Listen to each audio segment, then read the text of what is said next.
Hello and good afternoon, everyone. My name is Midra Surratt. Thank you for joining us today. I'm the Executive Director with Parent Information Center of Delaware, and we're so glad that you're able to join us today for our SPEACS presentation. Parent Information Center, for those of you that are not familiar with PIC, we are a statewide nonprofit organization providing support to parents and professionals serving children and youth with and individuals with disabilities and special health care needs. And so today, this part of this presentation, in partnership with the Center for Disability Studies and the Delaware Department of Education, is focused on the SPEACS program, Augmentative and Alternative Communication, or AAC. You'll have an opportunity to hear from subject matter experts in the field, as well as resources that you can access later for your child or for yourself. I would like to turn it over now to our presenters. And before I do, feel free to utilize the chat feature. If you have any questions, you can utilize the chat, or you can unmute yourself. And I will turn it over now to our presenters. Welcome. All right. Hello, everyone. There we go. Hello, everyone. So my name is Angela Wilt, and I am one of the instructional coaches with the SPEACS project. I have with me two of my coworkers that I want to go ahead and introduce you to. Hi, my name is Kim McGinley. I'm a speech language pathologist and one of the instructional coaches with the SPEACS project. Hi, everyone. I'm Madeline LeCaire, and I'm an assistive technology specialist, or DATI, at University of Delaware. So I'm going to go ahead and share my screen. And can you just, thank you. I'm going to go ahead and share my screen here in a second. And I'm going to go ahead and pull up the slides. Oh, malfunctioning. It won't let me share my screen.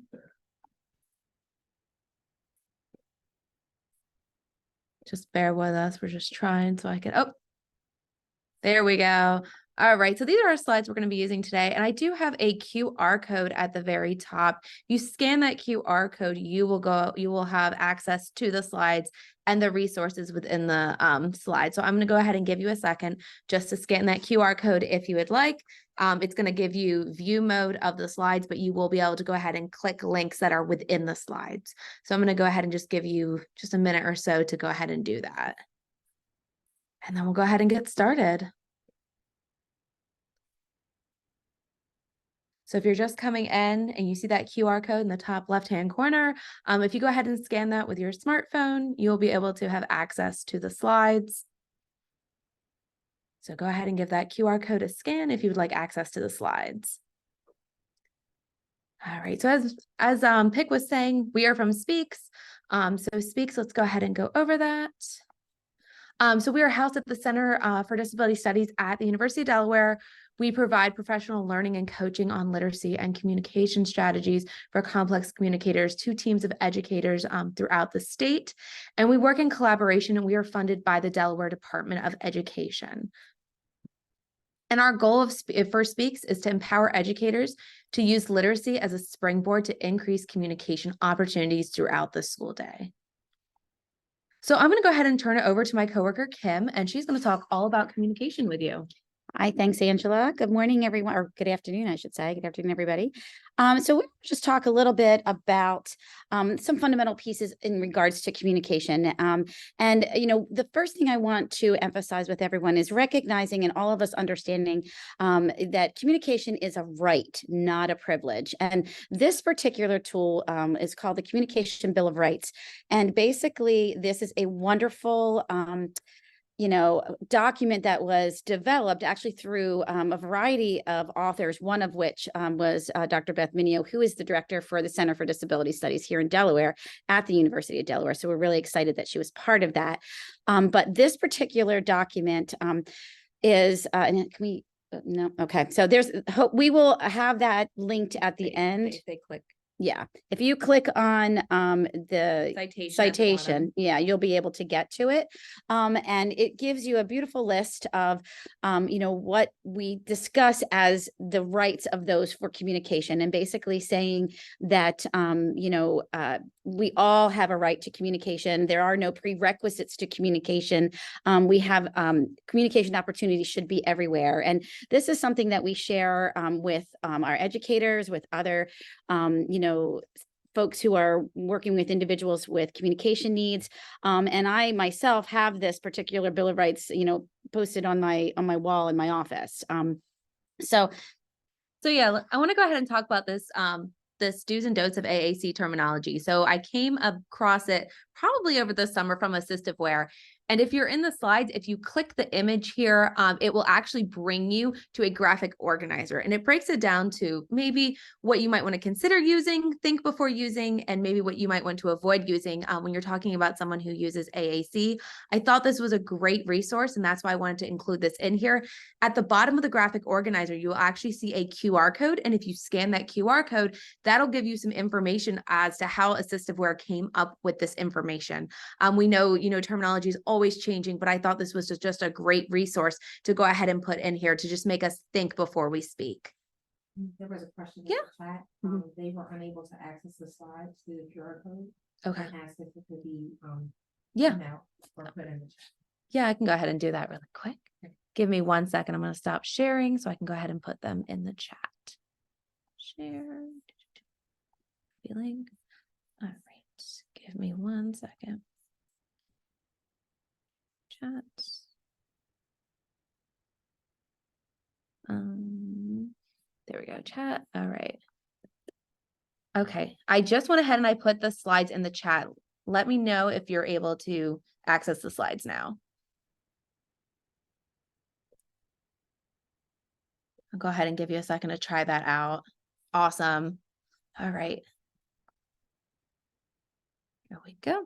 So yeah, like I said before, if you click this image here, it'll bring you to that resource. I think it's a great resource, but that's definitely something for you to look at as well. And I definitely recommend scanning that QR code at the bottom of the resource, and that will go ahead and it'll bring you to the study that was done by assistive wear to come up with the categories of use, think before using, and avoid using.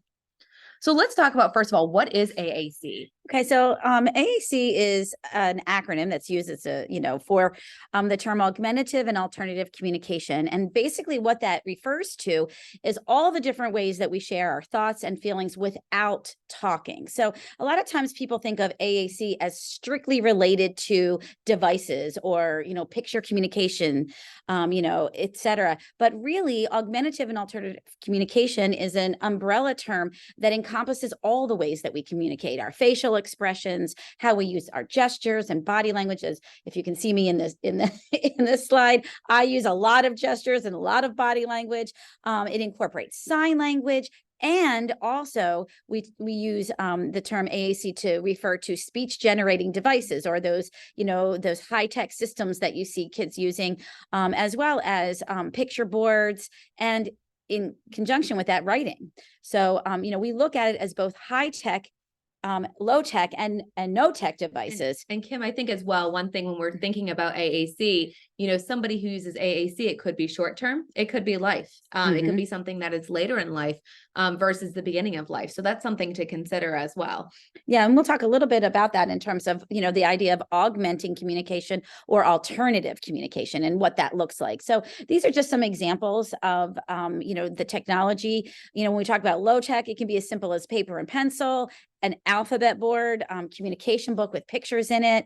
Then we have what we refer to as mid-tech devices, which is things like buttons with maybe an overlay or a display. And then again, those high-tech devices, which again is what people seem to reference or think about when they think of AAC. And that would be incorporating things like applications on an iPad, or specific dedicated computer-based systems, which are specifically designed and provided to meet the needs of individual kids. And so, as Angela has mentioned, there are lots of benefits to AAC, and we have found that it facilitates the development of verbal communication.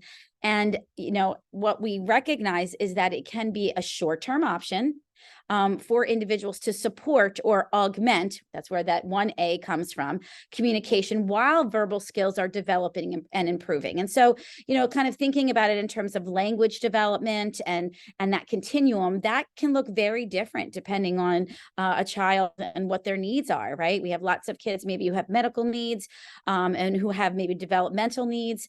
And so that trajectory of language can take a while. And so augmentative communication or some sort of augmentative communication can be available for that short-term option and is a support process in developing verbal communication skills while that's happening. And then for other folks and other students, speech may never develop. And so we look at AAC, that second A, as an alternative way of getting their messages across. And that can be throughout their lifetime and through the lifespan. Okay, I'm going to turn it over to Maddie, who's going to talk a little bit about the Delaware Assistive Technology Initiative. Hi, everyone. Welcome. If you just joined or joined a little bit later, my name is Madeline LeCaire, and I am the AT specialist for the Delaware Assistive Technology Initiative. So a little bit about DATI and how it can be a resource for you. One of our most prominent services is our lending library. And so we have a host of communication devices ranging from low-tech to high-tech devices that Kim was mentioning. And I have a slide a little bit later on just to share some of our items in our inventory. But with our lending library, anyone can come in. The only requirement is that you are a Delaware resident, but you can come in and borrow devices for a period of 2 weeks. And so you can schedule a time to come and meet with me and sit down and talk about what your needs are, and then actually check out that equipment and take it home. So you would be using it in the community, at school, work, or home, wherever that environment is. One of the other services that we offer is assistance in acquiring the AT and helping you to think through how are you going to fund the device? Are you going to be going through insurance? Is it a private grant? Anything related to that. And then we also offer training and technical assistance. This could be supporting the IEP team at school, or maybe it's a care team in the home with direct support staff, just in helping in implementing that AAC. We do also offer fee-for-service evaluations. So if you have a funding source, and again, we'll help you to identify what may be available to you. For our centers, we have 2 locations, one in Newark on the main campus of University of Delaware, and then a second location downstate in Milford. And you are welcome to come anytime. Please schedule an appointment and you can come and meet with me and get a tour of the space and see what devices we have available. I do want to share about one of our equipment giveaway programs and just mention another one that is related to AAC. So one of our most underutilized programs is the AT Exchange, and it is an equipment giveaway program, but it functions kind of 2 ways. We have devices from our inventory that eventually have to be decommissioned just because they may not be available for retail purchase, but they still have life, they still work. And so anyone who is a Delaware resident that has a need can get this equipment for free. They can come and look at the devices at our Milford Center, or you can actually use the link that's here and look at what is available. The other way that the Exchange website functions is you can post that you are looking for an item. So if you are looking for an adaptive vehicle, maybe a wheelchair or hospital bed, any sort of equipment, you can post that you are looking for it. We do have individuals who sometimes donate equipment or give it away at a very reduced cost. So if you have something that you'd like to post, you can do that as well. Please reach out. We can send my contact information along. The second equipment giveaway program that I would like to mention too, just in the event that we have anybody on this meeting today that could benefit, is our Combating Social Isolation Program, or CSI. We have equipment that came from the pandemic and it's aging. We would love to see it get into the hands of some people. We at the moment have iPads available, Samsung tablets, 2 touch chat devices, and 2 laptops. So that's our equipment that is remaining. The only requirement is that you have an evaluation done by a speech therapist or another credentialed professional. And again, if you have questions, you can certainly reach out to me about that. So in terms of our lending library and our equipment, of course, we have devices for vision and hearing and computer access, but we have a wealth of communication devices. So on the screen here, I just kind of selected a couple that are really popular and that are checked out a lot by therapists and educators. But on the far right, we have our accent device, which is made by PRC Sotillo. These are high tech, they're durable, they're pretty rugged. They're encased in this heavy duty case and handle, so it's portable. On the far left here, we have our Forbes AAC device. This is a ProSlate. It's newer, but it's built on an iPad. And with this, you can really get any language system on the iPad. We also have GoTalk devices, which some of you may be familiar with. They come in different grid sizes. They are updating those, so we'll be getting some new ones into our library. And then the last item on the screen here are these recordable buttons that Kim had mentioned that you can add overlays to. You can record any kind of phrase and reuse them as you need them. And I will turn it back over to Kim. All right, so we're going to talk a little bit about communicating with someone who uses an augmentative system or uses AAC.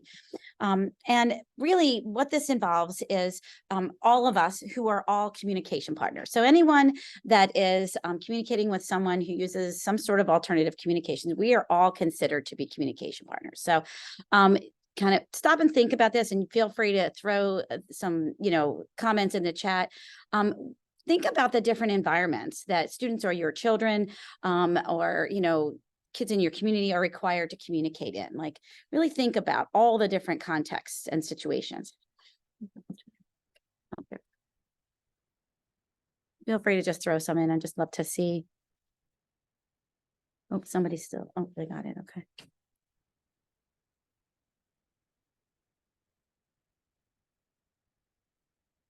Okay, well, so just kind of thinking about, classrooms, right? We think about, and that's one of the, most, first thing we think about is school, right? Our kids need to be able to communicate effectively in school. I love this. Pools, shopping centers, restaurants, right? I mean, think about all the different places that we all communicate in. I mean, it's incorporated into all the routines of our lives, right? So what that means for us as communication partners is that we need to be supporting our kids with complex communication needs in all of these environments. So that puts, all of us in that communication partner role. Oops, sorry. Good. Thank you. So what are we doing? What, as a communication partner, what are some foundational things that are super important for us when we're communicating with these kids? Well, always main thing, we want to make sure we're engaging, our kids in meaningful interactions. We want to be able to support them and help them to establish attention. And how we communicate and, what we do in terms of the types of gestures we use, our verbal pacing, our cadence or the rhythm of our speech, the vocabulary that we use. Those are all things we need to be thinking about when we're communicating with folks, and, kind of matching their output, right? If we have a child that's taking a little bit longer and maybe, needs a little bit of extra time to process information and is hesitant, then we're going to give them that extra processing and wait time. And so thinking about our role as a communication partner is really thinking about how are we matching what we're doing with the child that we're with. One of the things that we talk a lot about in the world of augmentative communication is this idea of how we prompt, right? And how do we think about, supporting kids who are trying to communicate. And, you know, the first go-to, and I'm, you know, I'm a speech pathologist, we tend to be really chatty and we want to jump right in and we want to fix things. And so oftentimes we're not so great at waiting. And one of the things that's really important for our kids who are using any sort of augmentative communication is to give them that time. And so there's this prompting hierarchy that has been developed that really sort of puts in place for us those steps. So, you know, when you look at it, the step one is just pausing and waiting, right? You know, I do something where I count to 10 or 7 or whatever I think the child needs. And I practice doing this in my mind because I'm a fast talker. I talk a lot. And so it's very hard. It's not an easy skill to do, but we really want to always pause and give our kids the opportunity to express themselves no matter what it is, right? No matter what they want to tell us, right? And we always want to think about the types of questions that we're using. We don't always want to require yes or no, or, you know, what is this? Having them label things. We want to provide them with open questions so that they have the opportunity to tell us what they're thinking. Okay. And then we can build in prompting where we request them to answer, or we give them choices. And then ultimately, as we're moving along, if a child needs it, we're going to provide them with that full model. But really the idea is to pause and wait and give them that wait time that they need. And I think too, with the prompt hierarchy, you might have a child, you know, by the end of step 4, you've provided a full model and you do not get a response. And that is okay. There might be times, you know, where your child might respond, and there might be times that they may not respond, and that is absolutely okay. Right. Where the goal here, again, thinking of ourselves as communication partners, is giving them that opportunity to be open-ended. And I have to tell you, I've been doing this a long time, and I am always amazed at when I utilize this model and really allow kids to just, you know, initiate what they're thinking.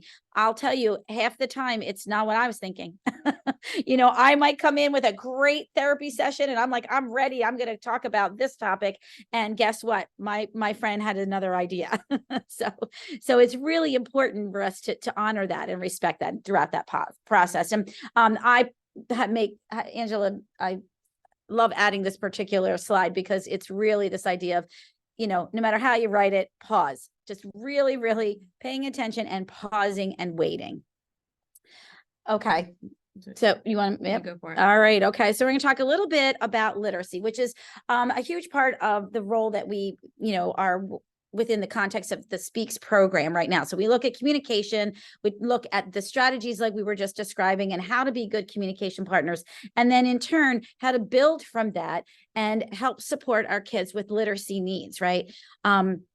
And so what we've learned is that over the years is that, you know, there's been this traditional or conventional way that we all have learned to teach literacy as educators, as therapists, as parents, et cetera, right? And we kind of look at this hierarchical process where first we learn and we listen to language, then we talk, then we read, then we spell, and we write.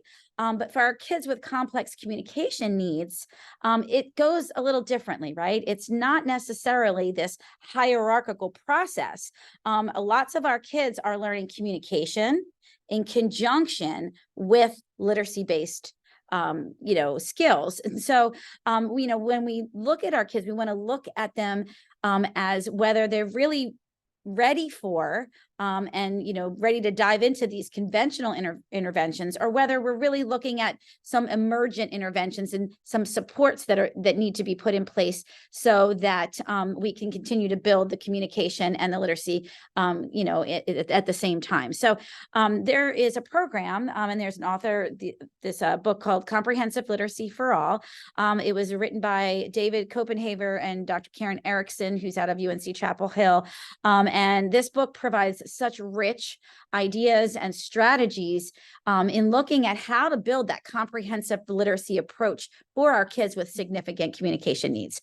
And so you know, as you can see from this chart that's up here, you know, we kind of look at different things that the student or child is doing, and that helps us to decide what kinds of interventions are most appropriate. And this is a lot of the work that we're doing right now within the SPEACS project, is helping educators and districts, you know, look at their students and sort of tweak and think, well, where are my students at? What kinds of interventions are most appropriate? Yeah, go ahead. Do it for you. There you go. Yeah, thank you. Okay, I had to move something on the screen here. So, some of the emergent interventions, and these are things that, you know, you all can do at home with your kids, you know, that are so beneficial. And some of these things I'm sure you're already doing, but, you know, kind of recognizing and understanding that there's purpose behind these things and that they really, really matter. So, some of the emergent interventions that we talk about are engaging in a shared storybook reading, right? And what there has been some research that has been done through a program called the Lena Foundation that talks about what happens as parents and children. I've done a lot of work in early intervention, and so I find I really know and value the importance of family and parents and caregivers in development of child's language and literacy. And one of the things we know is that, unfortunately, what happens is that when a child is nonverbal and isn't verbally communicating or communicating, you know, expressing themselves in any way, then what happens is, you know, the person maybe interacting with them, their output and their communication skills sort of takes a dive, because if you're not getting that reciprocal back and forth interaction, then your verbal output isn't going to be as robust and your vocabulary isn't going to be as strong because you're not getting that feedback, right? So storybooks and engaging in those shared storybook readings can be so beneficial in building those interactions.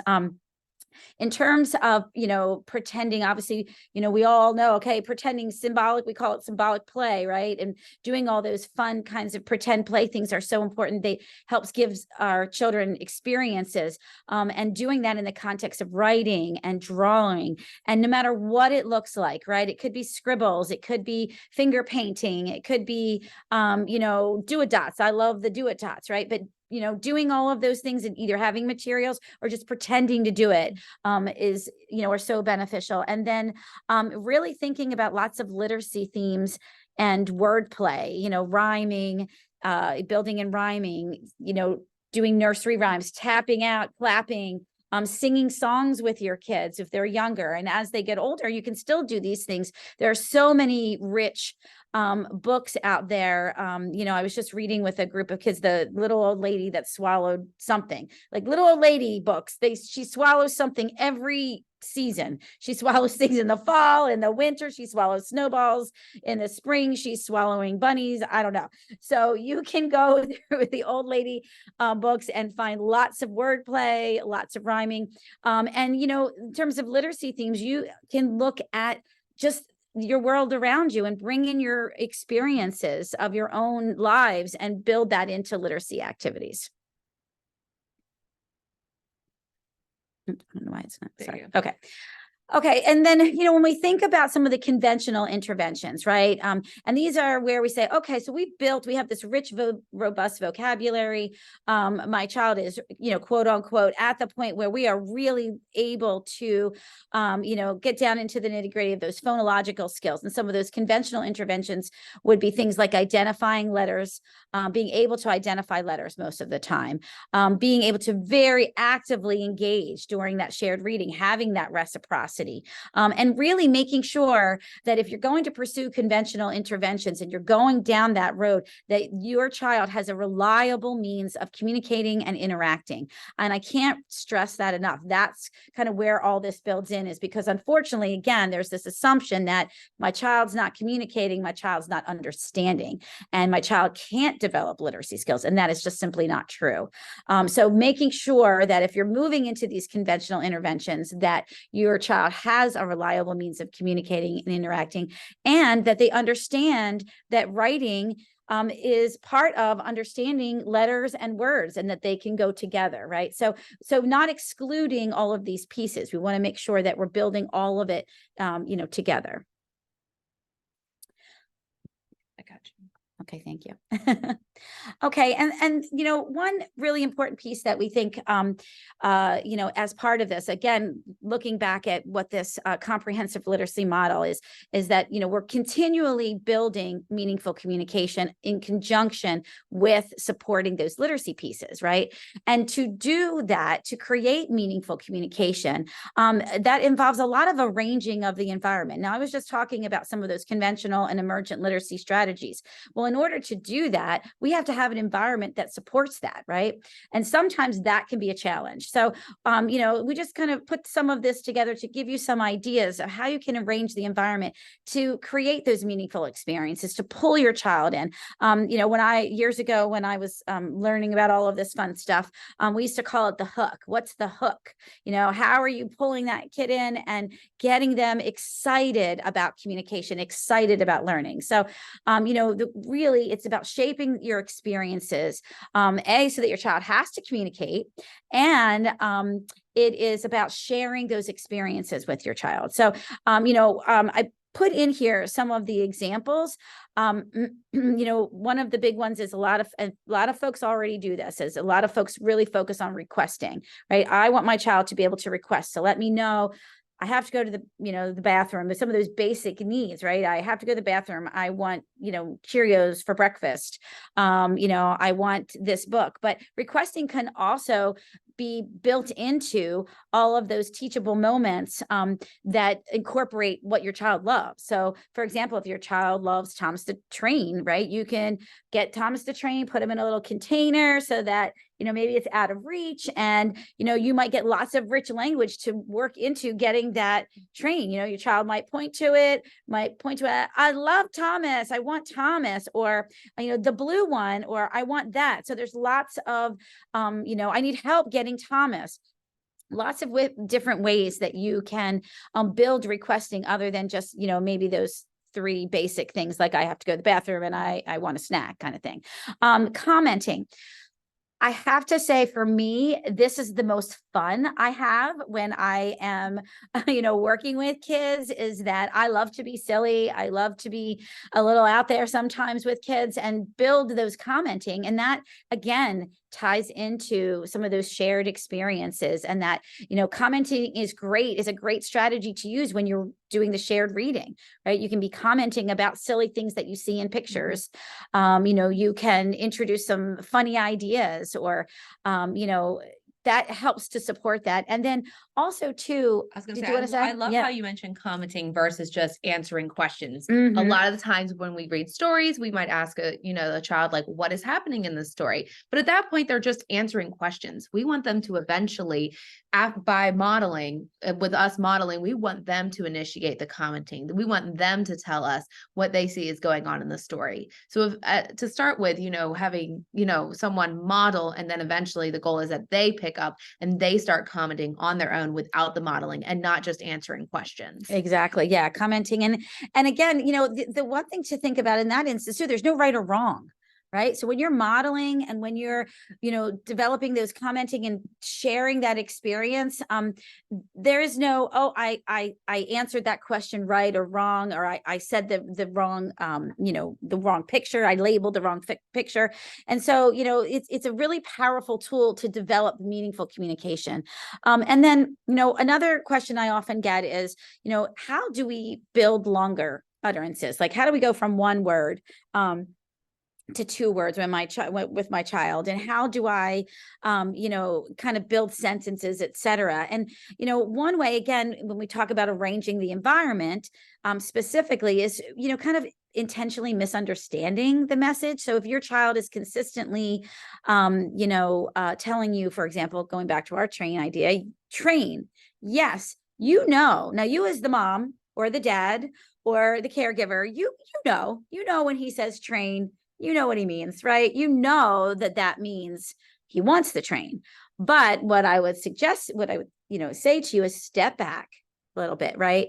And kind of intentionally misunderstand it, right? And that can be really hard to do as caregivers and family members, because we can anticipate what our kids need. We know them, we know their body language, we know their routines, et cetera. But really trying to, intentionally pretend, I would say, and misunderstand, so that the child has to expand in order to really, get what they want. So, again, he's pointing to the train, he's saying train, but you're going to build that utterance by misunderstanding, so that he has to come up with the action of like, I want the train, and again, that's one of those pieces that can be really difficult when your child sort of knows that they know that you know what they want, but so kind of doing it in a fun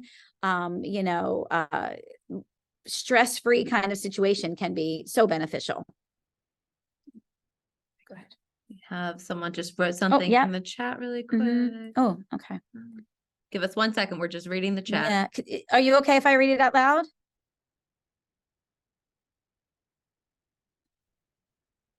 Okay, so my child, I'm assuming it's okay. Okay, my child has, yes, thank you. Andrea. Okay. My child has challenges with fine motor and has difficulty turning pages in a book. He uses his whole hand to turn pages, crumpling and tearing pages, which can be distracting to him. Definitely, right? Any suggestions about what I can do to help him? Something to add to the edges. I'm going to let Maddie answer some of that, because I'm sure you have some ideas on that one for sure. Yeah. Hi. So if we're referring to printed material, a physical book, there are devices like a hand clip with a page turner to use with that type of material. But if you're talking more like electronic books or electronic material, there are ways that you can connect external switches to turn pages. But if you'd like, Andrew, you certainly can reach out to me. I'll make sure that you have my contact information. But please, if you need specific devices or would like to borrow something from us, we do have equipment available for you. Yeah, and in addition to that, if you're looking for some like homemade kinds of ways to do that too, I have worked with kids who we put like, how you do in a binder and you have like a little tab. You can create a little tab. I've had occupational therapists and therapists do some really amazing things with textures. They'll get little pieces of felt, or they'll get something with a texture that's, the child can easily hold on to. So if you have someone that can help you to sort of analyze, if you have an occupational therapist that you can work with to maybe support in doing that, there are some like homemade things you can do as well. But I could see, that could be a distraction. And that's one thing that when we talk about anything augmented, right? Whether it be communication based or talking about accessing, right? You're talking about accessing materials. That can be barriers for those experiences. I wonder too, thinking, Andrea, just thinking about, the homemade maybe ways to help this. I wonder too, if you have a print material, if you had sticky notes at the end of the page, so that your child could then flip using the sticky note. And I know they have different size sticky notes, and I'm thinking like the big ones that are almost like page size. And that way, if it's at the end of the actual page, maybe the sticky note gets ripped versus the book. But that would be a thought to try as well. I hope that helped, Andrea. Yeah. Does anybody else have any other? Yeah, you go through that because I'm terrible with it. Nope, you're good. Any other questions about that? Thanks. Yeah. Okay. So there you go. So if you didn't get a chance to get these slides, I'm sure we can email them out at the end. But we wanted to give you some little 1-pagers. One of them is really a 3-pager, just for support at home. So the one on the right here, it's kind of this pink color. It is just the prompt hierarchy, but what we did was we took the visual of the prompt hierarchy and then kind of labeled out step by step, that pausing, asking a question, maybe asking a more specific question, maybe giving a model, maybe giving a hint or a choice. But we broke that down for you. But this is the one I really want to share today. So we made this little SPEACS parent-friendly 1-pager. So we talk about, first of all, what is SPEACS, what is the book Comprehensive Literacy for All, and then what we did here at the bottom is we put the graphic organizer that comes from Karen Erickson and David Copenhaver, talking about, does the student know this, that, and if you answer no to any of the questions, you want to focus on those daily emergent interventions. If you answer yes to all the questions, then you want to look at those conventional interventions. But I want to show you, we tried to do some brainstorming of how you could utilize some of these strategies at home. So we talk about shared reading. So shared reading can be a helpful strategy. Adults, we've talked about, modeling, commenting on, a story, or even just, it could even be a video if that's, what your child enjoys, thinking about not all children, enjoy reading, enjoy stories, but how can we utilize this in other ways throughout the home? And we gave you some possible sentence starters, for making comments. So I notice, I wonder, this makes me feel, I think this will happen next because, or maybe say the character seems. So these are just some possible sentence starters that you could use during shared reading so that you are commenting with your child back and forth. Kim, any thoughts on that? Yeah. And I mean, when you're, again, that shared reading is a interactive experience. So, kind of thinking about it when you're doing those things, that could be your model if within the prompt hierarchy, right? So if you're kind of turning the pages, giving your child some time to take in the visual information, and then making comments, you would build into the prompt hierarchy, I notice, or I wonder. And one other thing, to talk about, and I'm just thinking about some barriers when we were talking about accessing and things. One of the things to think about are the books that you're reading with your child, right? And so, depending on the age of your child, we always want to strive for things that are age appropriate. But we also want to think about how your child takes in information. And one of my little pet peeves about books, and so, I love books, but one of my things is that we tend to target, like, for example, fairy tales and a lot of those like really intricate Disney books that you see that are out there that have like, 80,000 words on a page and, 16 things going on in a picture. It can be overwhelming visually, auditorily, and it can really be too much information. So you really want to kind of gauge where your child is at. And, for our younger kids, I would suggest, books that have simpler pictures, that have repetition in them. That's one thing. That's how we build language too, is through that repetition. One that comes to mind is like the Eric Carle books, like Brown Bear. What do you pause?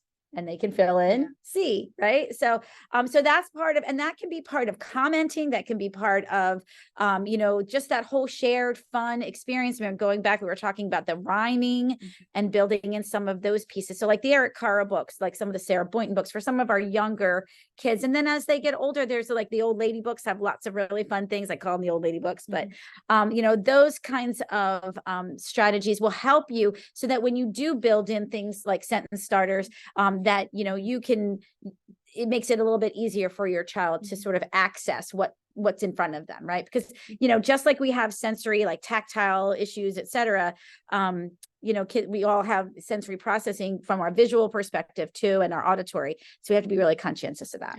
One other thing I wanted to just talk about really quickly with shared reading. I had an experience over the summer at Camp Alec, and one of the stories that we were reading was about superheroes. And to get the two students I was working with more engaged, I don't know much about superheroes to begin with, so I kept misnaming all the superheroes. So I thought Iron Man was Batman, and then I just don't know the backstory of all the superheroes. So not only were the students that I was working with telling me who was who, but then also adding on all the information about these superheroes that I would need to know. So just, it started with, they could have just told me, who the superhero was, but then they extended onto their response by telling me all about the superheroes, universes, all that.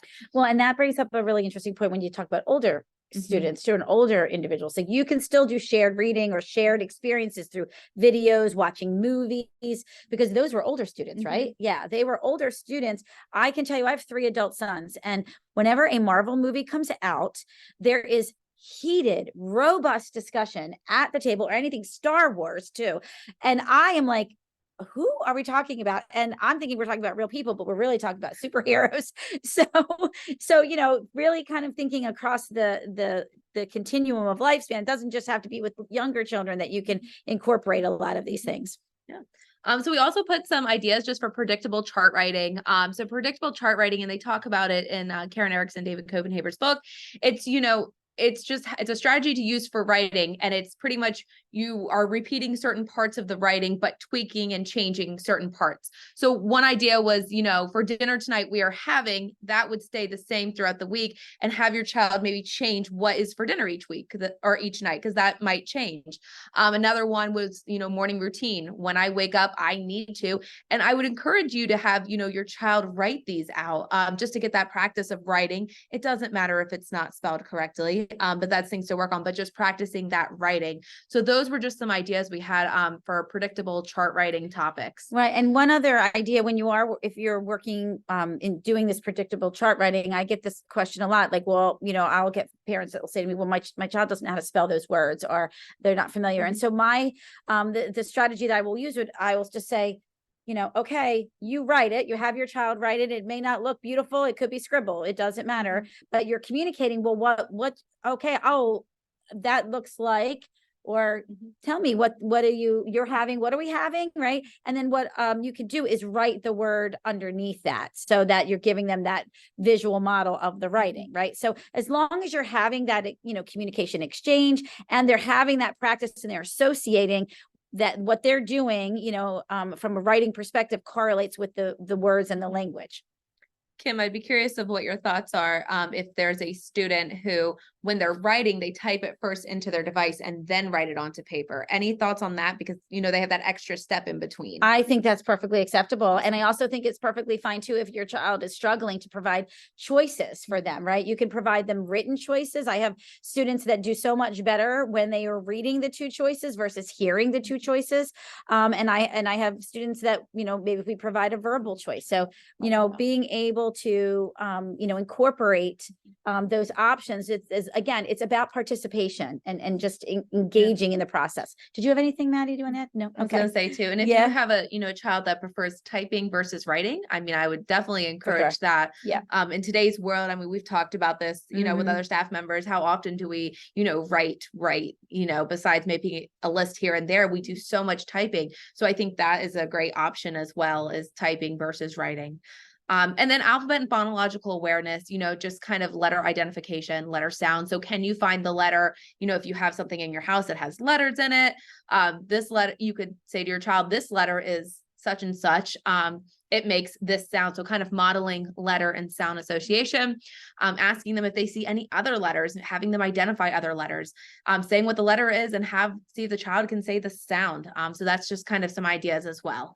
Well, and then along those lines, circling back to this idea of making sure that we're integrating the communication piece, if your child has a high-tech system or has a communication system, there should be access to letters, numbers. A lot of the devices do have letter sound correspondence, right? Where it's not the letter that's spoken, it's the sound that's spoken, right? That correlates with the system. So, just kind of, doing a little check-in. And we've had that experience. People like, well, I don't know where we find letters. I'm like, oh, well, your child's system has it in there already, and not everybody is aware of that. And also too, some of the spelling pieces and building, there are tools within a lot of the systems where you can look at that, and they have things like Word Finder, where you can, your child and you together can spell out words and then find them in the system. So there's ways to incorporate that within the high-tech, some of the high-tech systems. It could be as simple, as, a layout of a paper and a paper version as well. So it doesn't have to be a high tech, but just having that correlation and having that exposure from young children all the way up to, older young adults, done these kinds of activities when we're driving in a car, we're heading out to different events, and we're looking at, community signs, right? Can you find the letter T and it's a stop sign that's, in the stop sign, et cetera. So just kind of, across the continuum of communication and life, you'll be able to incorporate all of these things ongoing. And one last thing about this that I want to share is that I work with a young man who is 19. He's nonverbal, and he has autism and severe motor and generalized apraxia. And he is still developing the most amazing skills, in overall, but we are continually developing alphabet and phonological awareness and writing and reading. So, just kind of recognizing that these skills are lifelong learning opportunities. So we also put on here some conventional interventions to try at home as well, talking about the writings, having prompts for your child, what do you think you see? Can you try writing that? Why do you think that? Tell me more. There was a cool activity I did over the summer when I was at Camp Alec, and what we had a picture of, and this one, it was like a panda flying with like balloons attached to it and a house, kind of looked like the movie Up, but with a panda. And what they did was they blurred the picture on the screen. So we started with like, what do you think you see? Oh no, restart. There we go. Sorry about that. So what do you think you see? And then on top of that, adding on that, tell me why you think that. So for example, I might say, I might see balloons. Well, why do you think you see balloons? Well, I see different colors. They're up in the sky. So, kind of justifying your answer. So that's an idea for writing. You could do images that, your child might have an idea. So relating it to movies, or you might want to venture out and do something your child might have no idea what this picture is. And then what we would do is we would almost do it in rounds. So we would start making the picture clearer every single time. And eventually we would reveal the picture in its clarity to see if we were right. That was a really cool activity though, that we did. Spelling, kind of creating the words and spelling words. How could you use this word in the sentence? One other thing, if you have the word cat and you say, take away the C and add an M, now what word do you have? Kind of looking at that. Is there anything else, Kim, that you I was just thinking about the writing though. I love that idea of the blurred picture. And in conjunction with that, think about the pictures that you can use. Like if you are like, go back to that interactive piece and building some of those pieces. Like I'm thinking about, when you go on vacation and you have pictures from a vacation, you can have your child, you can do this writing activity with that, and then they can share that with peers. Maybe if they bring it into school. I have this young man that I was referencing, like his family, they go everywhere, and we create PowerPoints and he's and we do these similar activities, and he's writing in, and then he's sharing that activity with friends. So kind of always wrapping around the communication in conjunction with all of these fun strategies. So like I said, so these handouts, you will have access to them in the slides, and we're going to email the slides out today, if not by tomorrow. Tomorrow's Friday. Yes, by the end of the day tomorrow. So you will have access to these slides. And if you just click on them, then that will bring you to Canva, which will give you access to these resources. Here's some more resources we just wanted to put in there for you. So it's really a variety. Some of them are AAC and AT devices like Kobe Dynavox, Systemware. There's a lot of great resources, articles, videos. There's some if you just have 5-10 minutes to just quickly read a blog. I really like a Systemware. That's probably my favorite. And they just have, the quick blogs that you can read, or the quick articles, and they're fast and they're just simple to read. So I absolutely love that. Project Core has a whole bunch of videos as well. Is there anything else, Kim? Yeah, well, the practical AAC is a site where you can literally go in and find just about any topic that is related to augmentative communication. You can put a search. You say, I want to talk about, Thanksgiving and communication, and you type it in the search, and it will give you great ideas. And it's not just ideas and resources, but it's blogs, and it's people who are sharing their experiences with augmentative communication. The periodic table of AAC is a wonderful visual resource that sort of encompasses AAC. It's what it says. It's a periodic table, but it incorporates all the components of what we always want to be thinking about for AAC. And again, just having that kind of resource, and you as parents can share these things with your educators and in your child's programs, just so, part of what you're doing is you're advocating, right? You're supporting your child and what their communication needs are. And so some of these resources can be used with that, and then in conjunction with that communication bill of rights too. So really quick, if you don't mind just taking the survey, letting us know how we did. We also have about 5 minutes left. If anyone has any questions, we'd be more than happy to answer them. But we just do ask that you do complete the survey. If for some reason you don't have access to the slides, we will send them out. And when you get the slides, we just ask that you complete it. If you like this presentation, let us know in the survey, and we can connect with PIC to hopefully do this again at some point. All right. Let's see if we have any chat. I'm gonna go ahead and stop sharing. Yes, I agree. This has been great. Thank you so much for sharing this wonderful information. And I think the biggest thing is that you were able to provide very practical strategies for families. Feedback that we had received from families in the past has been that there's been an emphasis on functional communication, which makes sense, but tying that to literacy instruction and practical ways that both educators and families can incorporate that is huge. And so we really appreciate, and I echo the comments that this is great information and that this will be the first of many. Yes, Andrea, this is the first of many webinars that we hope to host because this was really great information. Again, please, if you can, complete the evaluation. At the conclusion of this webinar, you'll also receive a link with an additional survey. Just a few questions if you can complete that. We utilize this information to help us with ongoing presentations and webinars to let us know what information you're looking for and what resources are useful to you. And we've also shared this to our Facebook page, so you can also check back to the PIC Facebook page as well. And many of the resources that were discussed here, links have been included in that Facebook post. So you can access those links there. And lastly, the links to the slides will be sent to everyone via email as well to all the participants. I do not see any additional questions. Again, ladies, thank you so much. Thank you for having us. Thank you so much for having us. Yes, thank you so much for this information.